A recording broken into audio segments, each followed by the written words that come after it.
Fala pessoal, mais um vídeo aqui da nossa série de Singapura, de como que esse país saiu do total pântano para um marco civilizacional do mundo, um hub de investimentos, de comércio, de abertura de capital. E esse vídeo é exatamente sobre isso, sobre a abertura de capital, quais foram os primeiros passos que Singapura deu, que o Lee Kuan Yew, o primeiro-ministro revolucionário, fez para conseguir fazer com que o país fosse seguro para investimentos no exterior, como que ele abriu seu mercado, por que que ele abriu o mercado, enfim. Então, para começar esse vídeo, eu quero relembrar um pouco do último. O último eu falei um pouco sobre a história do país desde a invasão japonesa, depois a recuperação pelo Império Britânico, depois a federação com a Malásia. Em 1965, o país é chutado pela Malásia, da federação, e ele se vê sozinho, isolado, inviável para muitos analistas, um país pequeno, sem recursos naturais, com várias etnias brigando entre si, sem mercado interno, com muito desemprego, com guerra para todo lado, com uma vizinhança hostil, com uma Indonésia que estava invadindo outros países para poder dominá-los. Bom, eles precisavam resolver esse problema e o Lee Kuan Yew queria entrar na história como um cara para fazer isso, né? Então o que que ele fez? Eu elenquei aqui os principais problemas, né, que eu acabei de citar, e eu acho que a principal preocupação era que é um país de 2 milhões de habitantes, pequeno, sem mercado interno e sem recursos naturais. E como que você faz um país desse prosperar? Se você não tem mercado interno, você usará o mundo para ser o mercado. Então, o Lee Kuan Yew usou essa premissa, ele contradisse, né, o que o status quo dizia na época, que era fazer a substituição de importações, ou seja, tentar produzir para o mercado interno, tentar, ao invés de importar produtos, criar para o mercado interno, criar indústria para alimentar o mercado interno, mas na verdade não. Ele quis criar para o mercado externo. Então, ele fez uma abertura muito grande para o mundo, industrializou o país, então ele criou novas indústrias, ele parou de focar só na indústria têxtil, por exemplo, e criou tecnologia, indústria de microchips e tudo mais. Importou o know-how da Europa e dos Estados Unidos e fez novos acordos de defesa, que era uma coisa muito importante, porque como os vizinhos eram briguentos, eles acabaram de ser expulsos da Malásia, né? É, estavam vulneráveis a novas invasões, como a japonesa, a dominação do Império Britânico, ou a invasão de outros países, eles precisavam de um exército, de tecnologia militar. Então, eles conseguiram fazer novos acordos com a Austrália, com o Império Britânico, para conseguir essa defesa, com Nova Zelândia, com uma série de países. Conseguiu o apoio militar de Israel. Alguns militares israelenses ajudaram eles. E essa história é muito interessante, abrindo um pequeno parêntese aqui, que os israelenses são odiados pelos árabes, pelos muçulmanos, né? E a Malásia é um país muçulmano. Os malaios são muçulmanos. E eles odeiam os israelenses. Então eles se disfarçaram de mexicanos. Eu não consigo imaginar como que é isso. Parece coisa de filme para conseguir dar esse suporte militar.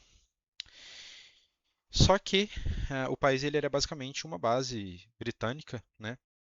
E muitas bases militares estavam construídas lá, portos para navios militares, campos de treinamento e todo esse tipo de coisa militar tinha construído no país. E o Lee Kuan Yew demoliu todas essas estruturas para construir infraestrutura comercial, focado em comércio. Então, para construir fábricas, resorts para atrair turistas, portos e aeroportos para trazer navios comerciais, né, e não militar. Então, ele fez essa substituição.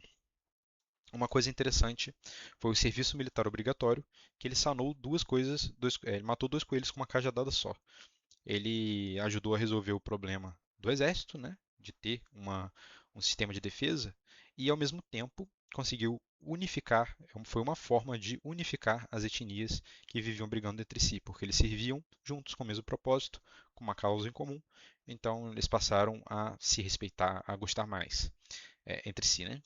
E aí falando um pouco das etnias, a maior parte do país era de chineses que vieram refugiados da China comunista.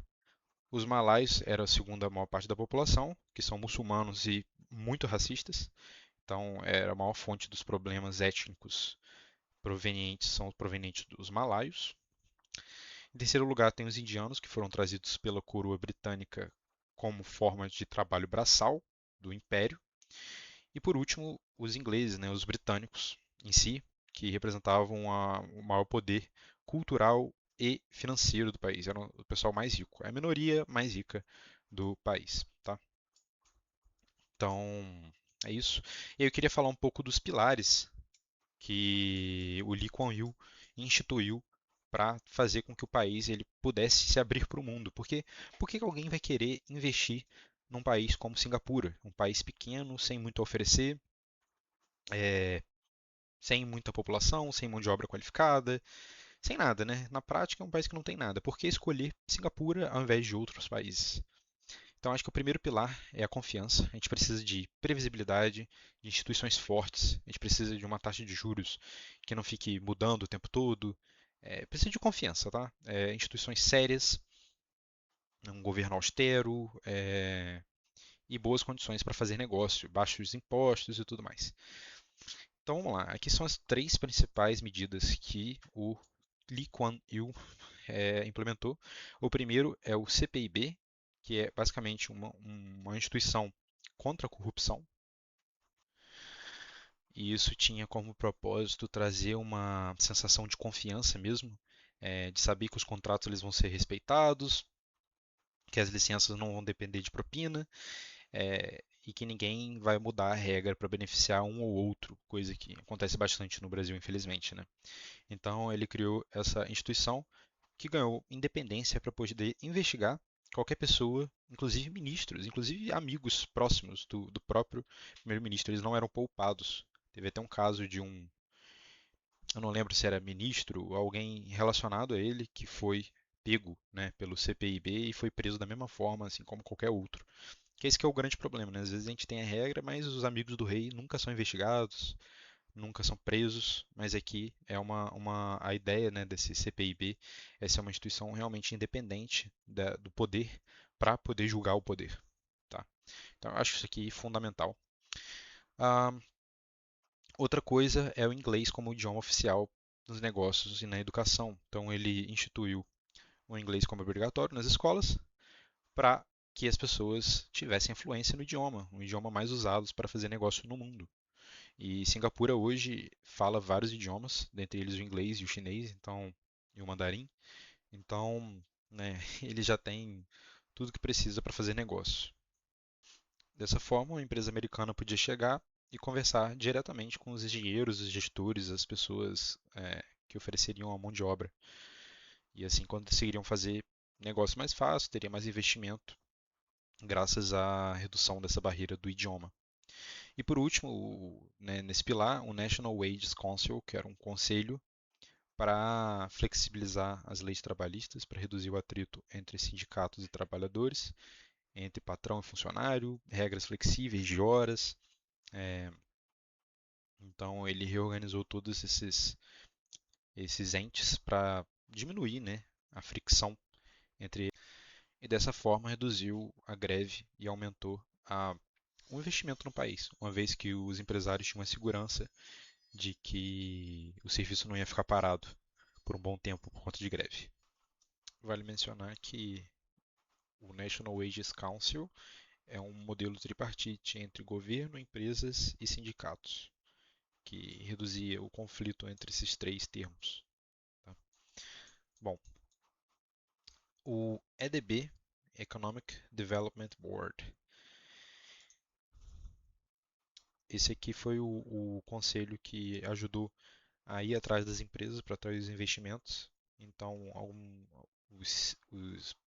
os moradores de Singapura viajavam para os Estados Unidos, Europa, para o Japão e ofereciam condições para abrir empresas no país, como por exemplo isenção fiscal de até 10 anos para empresas de tecnologia e trazer empresas de eletrônicos e semicondutores para substituir as indústrias têxteis, que era o que mais tinha, né? Indústrias de baixo valor agregado para substituir por indústria de alto valor agregado, como eletrônicos e semicondutores.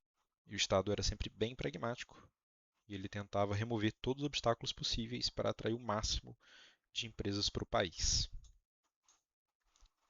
E essa isenção fiscal, ela não era de graça, né? Em troca, eles tinham que trazer tecnologia, emprego, treinamento, conhecimento para o país, para eles terem isso para eles, né? E conseguirem trazer esse retorno de volta para o país. E em troca, a empresa teria isenção fiscal. Então, suponha que você tem uma empresa e você quer operar ela rapidamente. O governo tentava remover o máximo de obstáculos possível para isso acontecer em tempo recorde e outros empresários verem esse case e quererem investir lá. Então, essa aqui foi a ideia do EDB.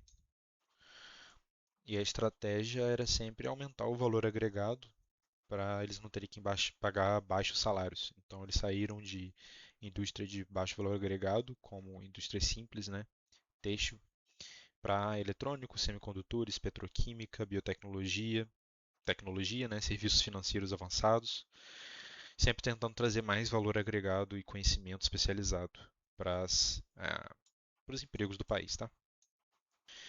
Agora criando o centro financeiro. Isso aqui é bem legal, bem interessante, que foi um insight que ele teve do fuso horário, que ele percebeu que quando a bolsa de Nova York fechava, Londres operava. Quando Londres fechava, havia um período em que nenhum grande centro financeiro atendia o mercado da Ásia.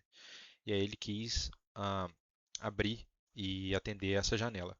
Então o que ele fez? 24 horas de operação financeira. Então, enquanto as outras bolsas não estavam operando, Singapura estava. E aí virou uma ponte constante entre Europa, Ásia e Estados Unidos. Tá? Então ele mantém o mercado funcionando 24 horas por dia e virou uma vantagem econômica muito grande para eles. Outra estratégia adotada foi a desregulamentação estratégica para depósitos em moeda estrangeira, que foi o mercado Ásia-dólar, que é basicamente inserir dólares americanos em bancos de Singapura através de incentivos fiscais para isso. Então, criação de regras específicas para facilitar o mercado offshore nos bancos de Singapura e aumentar o valor dentro do país. Com isso, grandes bancos internacionais passaram a instalar operações na cidade e Singapura virou uma plataforma financeira para investimentos de toda a Ásia. Isso foi inspirado no sucesso de mercado de Londres do eurodólar. E aí, com tudo isso aqui que eu apresentei, vai virando um efeito bola de neve. Quanto mais bancos atraem mais empresas atraem mais bancos, mais investidores atraem mais profissionais qualificados, mais profissionais atraem mais novas empresas. Isso aumenta o valor agregado, que aumenta o salário, que atrai novas pessoas qualificadas, que aumenta o conhecimento, que aumenta a tecnologia e traz mais empresa, e traz mais e vira um ciclo positivo, né, de desenvolvimento econômico que torna um país ótimo para se desenvolver.